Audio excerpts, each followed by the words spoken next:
যেতিয়ালৈকে একজন ব্যক্তিয়ে ঈশ্বৰৰ পোহৰত নাহিব তেতিয়ালৈকে সি আন্ধাৰতেই থাকিব আৰু আন্ধাৰৰ কামবিলাক তেওঁৰ জীৱনত তেওঁ কৰি থাকিব, কাৰণ ঈশ্বৰৰ পোহৰত অহা নাই।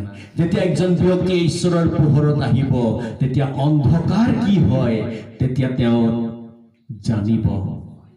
কিন্তু আপুনি আৰু মই, আমাৰ পবিত্ৰ বাইবেলে আমাক কৈছে আমি আন্ধাৰ আৰু ৰাতিৰ সন্তান নহয়, আমি দিনৰ সন্তান। আমেন, প্ৰেজ দ্য লৰ্ড। আমি দিনৰ সন্তান, আমি পোহৰৰ সন্তান হয়। এইকাৰণে যীশু খ্ৰীষ্টই তেওঁ নিজেই ক'লে তোমালোক জগতৰ পোহৰ, আৰু যীশু খ্ৰীষ্টই নিজেও ক'লে মই জগতৰ পোহৰ। আৰু এইকাৰণে প্ৰিয়সকল, যেতিয়ালৈকে আপুনি আৰু মই ঈশ্বৰৰ পোহৰত নাহিম তেতিয়ালৈকে অন্ধকাৰৰ কামবিলাক আপোনাৰ মোৰ জীৱনত হৈ থাকিব।